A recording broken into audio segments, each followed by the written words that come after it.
الحمد لله نحمده ونستعينه ونستغفره ونؤمن به ونتوكل عليه ونعوذ بالله من شرور أنفسنا ومن سيئات أعمالنا من يهده الله فلا مضل له ومن يضلله فلا هادي له ونشهد أن لا إله إلا الله وحده لا شريك له ونشهد أن سيدنا ومولانا ورحيمنا وكريمنا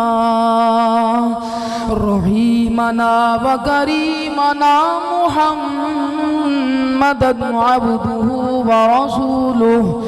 أما بعد فأعوذ بالله من الشيطان الرجيم بسم الله الرحمن الرحيم محمد رسول الله صدق الله العظيم وصدق رسوله النبي الكريم الأمين اللهم صل على جميل أجملنا حسين أحسننا فضيل أفضلنا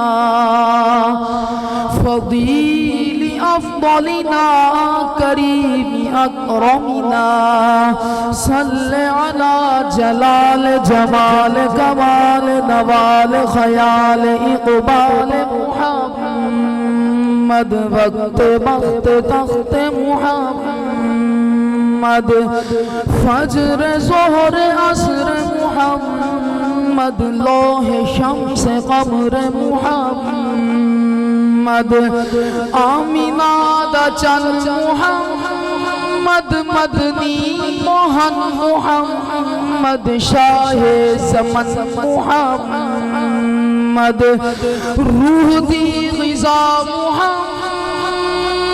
من دی دوا محمد پردہ خدا محمد صلی اللہ محمد تمام تعریف و توصیف حمد و ثنا اللہ جل مجدہ الکریم کی ذات پاک کے لیے جو خالق کائنات بھی ہے اور مالک شش جہات بھی اللہ رب العزت کی حمد و ثنا کے بعد آقا نامدار حبیب پروردگار نبی اکرم شفیع امم رسول محتشم نبی مکرم شفیع معظم نور مجسم اللہ کے پیارے امت کے سہارے حق کے محبوب دانائے غیوب مالک رقاب امم فخر عرب و عجم والی کون و مکان سیاہ لا مکان سید انس و جاں سرور لالا روخاں نیر تاباں سرنشین مہوشاں ماہ خوباں شہنشاہ حسینہ تتمہ دوراں سرخیل زہرہ جمالاں جلوہ صبح ازل نور ذات لم یزل باعث تخلیق دو عالم فخر آدم و بنی آدم محبوب آمنہ جناب حضرت محمد مصطفیٰ صلی اللہ علیہ وآلہ وسلم کے دربار ناز میں ہدیہ درود و سلام پیش کرنے کے بعد اللہ رب العزت کی بارگاہ میری التجا ہے کہ وہ مجھے حق بیان کرنے کے بعد ہم سب کو اس پر عمل پیرا ہونے کی توفیق عظیم عطا فرمائے اللہ رب العزت نے قرآن کریم میں ارشاد فرمایا محمد الرسول اللہ محمد صلی اللہ علیہ وآلہ وسلم میں اللہ کے رسول ہیں اللہ رب العزت نے جب اپنی توحید کا اقرار کروانا چاہا تو حضور علیہ الصلوۃ والسلام کی زبان پاک سے کروایا اور فرمایا قل هو اللہ احد، اے میرے محبوب صلی اللہ علیہ وآلہ وسلم آپ ارشاد فرما دیجئے کہ وہ خدا کی ذات ایک ہے۔ اور جب باری اپنے یار کی آئی، جب باری محمد الرسول اللہ صلی اللہ علیہ وآلہ وسلم کی آئی تو پھر فرمایا محمد الرسول اللہ، کہ محمد صلی اللہ علیہ وآلہ وسلم میں اللہ کے رسول ہیں۔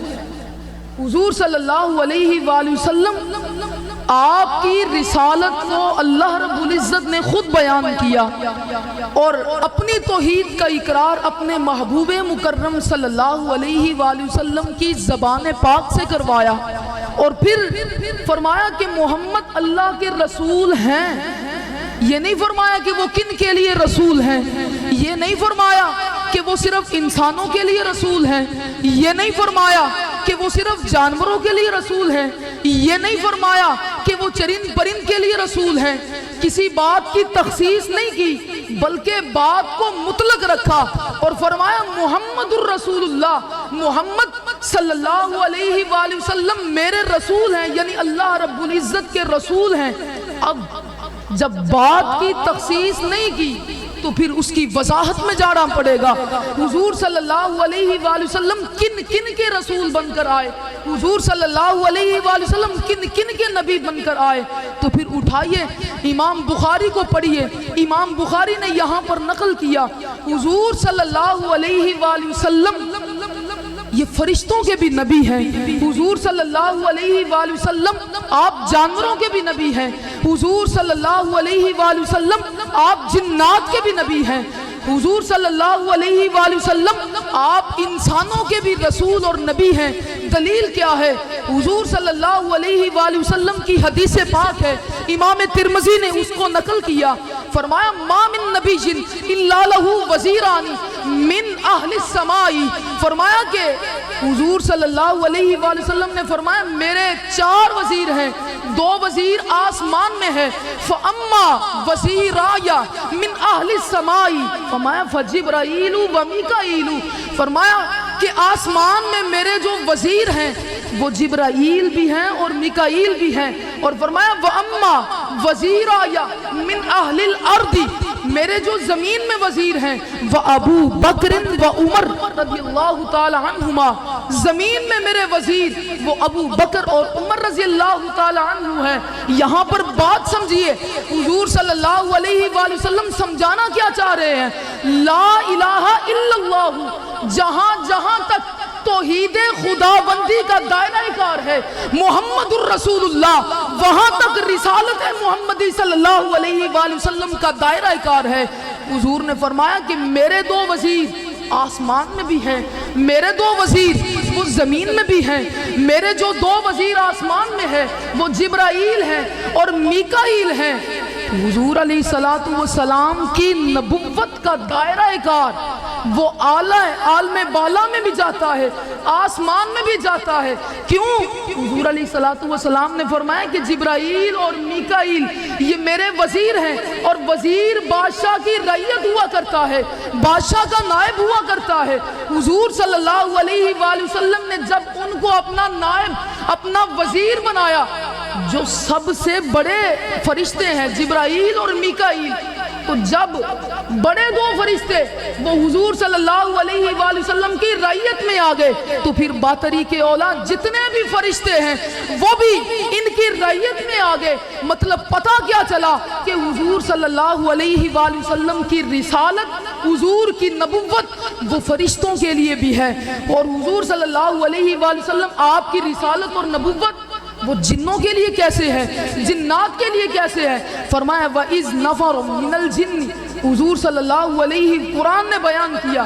حضور صلی اللہ علیہ وآلہ وسلم کے اس رسالت اور نبوت کو بیان کیا۔ فرمایا کہ ایک جنوں کی جماعت فجر کے وقت حضور صلی اللہ علیہ وآلہ وسلم کے پاس سے گزرتی ہے اور حضور علیہ السلام کو قرآن پڑھتا ہوا سنتی ہے، تو جا کر اپنی قوم سے کیا کہتی ہے؟ کہتی ہے کہ آج ہم نے سمعنا قرآن عجبا یہدی الی الرشد، آج ہم نے ایک عجیب قرآن سنا ہے جو رشد و ہدایت کی طرف ہدایت دیتا ہے، جو رشد و ہدایت کی طرف لے کر جاتا ہے۔ فآمنا بھی، ہم اس پر ایمان لے آئے۔ اے فرشتوں، اے جنوں کی جماعت، تم بھی اس پر ایمان لے آؤ۔ تو پتہ چلا کہ حضور کی رسالت، حضور کی نبوت وہ جنات کے لیے بھی ہے، اب باری انسانوں کی آتی ہے۔ فرمایا یا ایھا الناس انی رسول اللہ الیکم جمیعا، اے لوگو سن لو، میں تم سب کی طرف رسول بن کر آیا ہوں، تم سب کی طرف میں نبی بن کر آیا ہوں۔ تو حضور علیہ السلام کی نبوت اور رسالت وہ جنوں کے لیے بھی ہوئی، حضور کی نبوت اور رسالت وہ فرشتوں کے لیے بھی ہوئی، حضور کی نبوت اور رسالت وہ تمام انسانوں کے لیے بھی ہوئی۔ اور حضور کی نبوت یہ ختم ہونے والی نہیں، حضور کی نبوت قیامت تک کے لیے رہے گی۔ اور محمد کے لفظ پر آتا ہوں، محمد کسے کہتے ہیں؟ فرمایا الذی یحمد حمدا بعد حمد، محمد وہ ذات ہوا کرتی ہے جس کی تعریف بار بار کی جائے۔ تو اللہ نے اپنے محبوب کا نام محمد رکھا اور اپنا نام محمود رکھا۔ محمود کسے کہتے ہیں؟ اگر کسی کی ایک مرتبہ تعریف کر لی جائے تو اسے محمود کہا جا سکتا ہے، لیکن اگر کسی کی ایک مرتبہ تعریف کی جائے اسے محمد نہیں کہا جا سکتا۔ محمد کی ذات ہی وہ ہوتی ہے الذی یحمد حمدا بعد حمد، جس کی بار بار تعریف کی جائے، جس کی بار بار ثنا کی جائے۔ اب حضور کی ذات محمد کیسے ہے؟ حضور کی تعریف، حضور کا ذکر ہر وقت ہو رہا ہے۔ سماعت کیجئے کہ ایک وقت ایسا بھی آئے گا، ایک وقت ایسا بھی آئے گا کہ جب حضور کا ذکر تو ہو رہا ہوگا لیکن خدا کا ذکر نہیں ہو رہا ہوگا۔ بات کو سمجھیے، جب پہلا سور پھونکا جائے گا، تمام ہر شے وہ ختم ہو جائے گی، پھر 40 سال کے دورانیے کے بعد پھر سور پھونکا جائے گا تو پھر تمام لوگ زندہ ہو جائیں گے۔ اب یہ 40 سال کے درمیان کا جو وقفہ ہے تو ہر شے تو ختم ہو گئی، اللہ کی ثنا اور حمد کرنے والی تو کوئی نہ بچی۔ فرمایا کہ اس وقت بھی محمد صلی اللہ علیہ وسلم کی تعریف ہو رہی تھی، کیوں؟ کیونکہ خدائے وحدہ لا شریک کی ذات موجود ہے، اور خدائے وحدہ لا شریک وہ حضور صلی اللہ علیہ وآلہ وسلم کی ہر وقت حمد کرتا رہتا ہے، حضور صلی اللہ علیہ وآلہ وسلم کی حمد کرتا رہتا ہے۔ اب کیسے حضور کی حمد ہے، حضور کی حمد، حضور کی تعریف بار بار کیسے ہو رہی ہے؟ تو یہاں پر قاضی ایاز مالکی رحمت اللہ علیہ آپ نے اپنی کتاب الشفا بتعریف حقوق المصطفیٰ میں ذکر فرمایا کہ صرف دنیا میں نہیں بلکہ اللہ رب العزت حشر کے میدان میں بھی اپنے رسول مکرم صلی اللہ علیہ وآلہ وسلم کی تعریف فرمائے گا۔ کیسی تعریف؟ فرمایا کہ قاضی ایاز نے کتاب الشفا بتعریف حقوق المصطفیٰ میں ذکر فرمایا کہ حضور کی شفاعت 7 قسموں پر ہے، حضور کی شفاعت کی 7 قسمیں ہیں۔ سب سے پہلی قسم، سب سے پہلی شفاعت حضور کیا فرمائیں گے؟ فرمایا شفاعت عام، حضور علیہ السلام کی عام شفاعت ہوگی جب ہر کوئی امتی اللہ رب العزت کے بارگاہ میں کھڑا ہوگا اور بت بن کر کھڑے ہوں گے، اپنے اپنے پسینے میں شرابور ہوں گے، ان کو سمجھ نہیں آ رہی ہوگی کہ اب کیا کیا جائے، تو اللہ رب العزت الہام فرمائے گا کہ تم دنیا میں اگر مشکل وقت آتا تھا تو تم کسی کی سفارش کو طلب کیا کرتے تھے، آج بھی تم پر مشکل وقت ہے، آج بھی تو کوئی اپنا سفارشی ڈھونڈ کر لے کر آؤ۔ تو پھر وہ حضرت آدم علیہ السلام کے پاس جائیں گے اور دل میں خیال کریں گے کہ یہ ہمارے باپ ہیں، یہ وہ شخص ہیں، یہ وہ نبی ہیں جن کے سامنے اللہ نے فرشتوں کی نورانی جبین کو سجدہ کرنے کا حکم دیا، یہ وہ نبی ہیں جن کو ابو البشر کا خطاب دیا گیا۔ کہا کہ آج ہم ان کے پاس جاتے ہیں، وہاں جب پہنچیں گے تو جواب ملے گا اذهبوا الی غیری، کسی اور کی طرف چلے جاؤ، آج میں تمہاری سفارش نہیں کر سکتا۔ کہا کس کے پاس جائیں؟ کہا جائے گا کہ نوح علیہ السلام کے پاس چلے جاؤ، یہ وہی نوح علیہ السلام ہے نا جنہوں نے ایک مرتبہ دعا کی تو اللہ رب العزت نے کافروں کی جماعت کو ہلاک کر دیا۔ کہا کہ ان کی ایک بد دعا سے کافر ہلاک ہو سکتے ہیں، تو شاید تمہاری آج کوئی دعا کر دیں، تمہاری سفارش کر دیں۔ حضرت نوح علیہ السلام کے پاس پہنچیں گے، حکم ہوگا اذهبوا الی غیری، کسی اور کی طرف چلے جاؤ، آج یہاں پر دم مارنے کی کسی کی گنجائش نہیں، کسی اور کی طرف کس کی طرف جائیں؟ حکم ہوگا کہ موسیٰ کلیم اللہ کی طرف چلے جاؤ، کہ وہ اللہ رب العزت کے کلیم ہیں، جب ان کے پاس پہنچیں گے عرض کریں گے کہ آپ تو اللہ رب العزت سے ہم کلام ہوتے ہیں، آپ تو کلیم اللہ ہیں۔ حضرت موسیٰ علیہ السلام فرمائیں گے کہ کلیم طور ہونا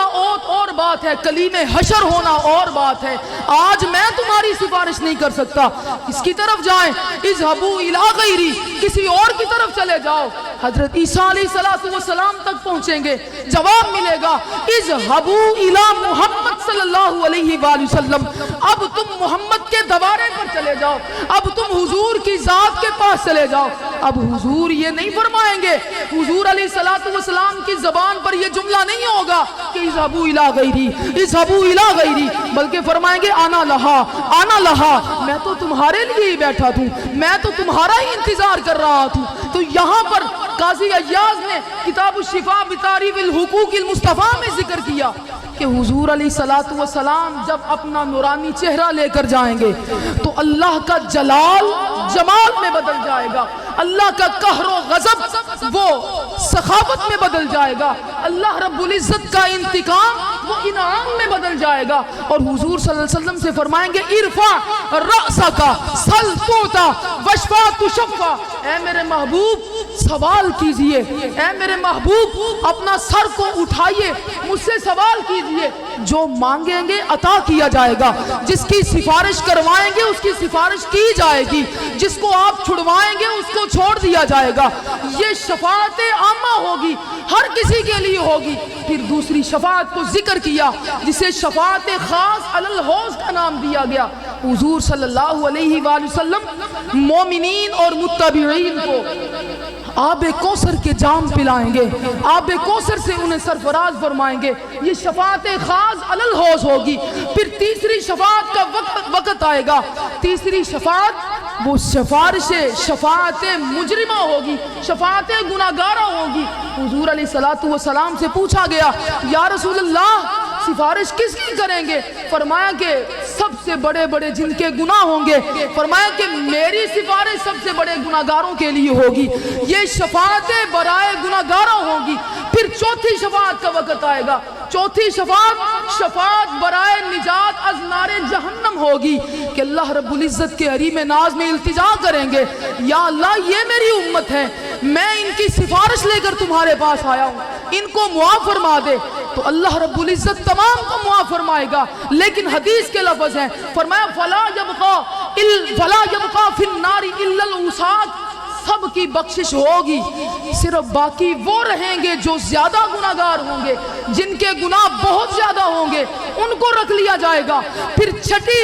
سفارش کا وقت آئے گا، چھٹی سفارش کیا ہے؟ وہ سفارش مجرمہ ہوگی۔ حضور صلی اللہ علیہ وآلہ وسلم چھٹی سفارش فرمائیں گے، وہ چھٹی سفارش کیا ہوگی؟ حضور صلی اللہ علیہ وآلہ وسلم اللہ رب العزت کی بارگاہ میں التجا کریں گے، اے اللہ یہ میرے امتی ہیں، یہ بڑے گناہگار ہیں، یہ بڑے سیاہکار ہیں، میں ان کو بچاتے بچاتے لے کر آیا ہوں لیکن ابھی بھی کچھ بچ گئے ہیں۔ تو اللہ رب العزت فرمائے گا کہ اذهب الى محمد واخرج من كان في قلبه مثقال ذرة من الایمان، فرمایا کہ اے محمد صلی اللہ علیہ وآلہ وسلم آپ جائیے،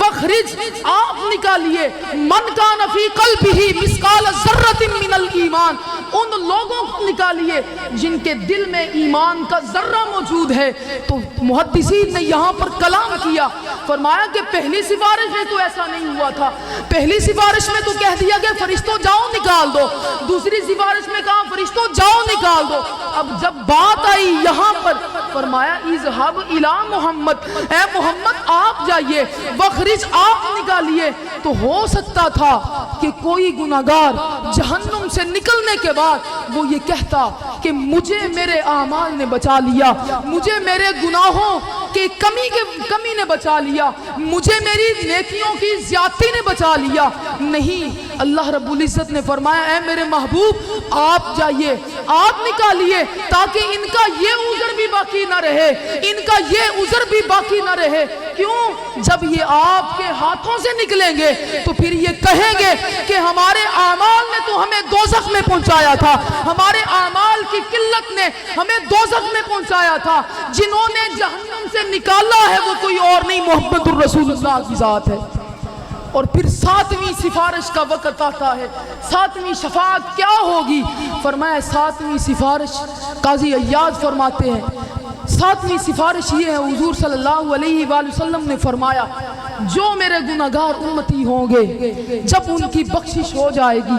حدیث کے لفظ ہیں، فرمایا اقربکم منی مجلسا یوم القیامت احاسنکم اخلاقا، فرمایا پھر ان کے ساتھ میں کیا سلوک کروں گا؟ فرمایا کہ میں ان کو اپنا قرب عطا کر دوں گا۔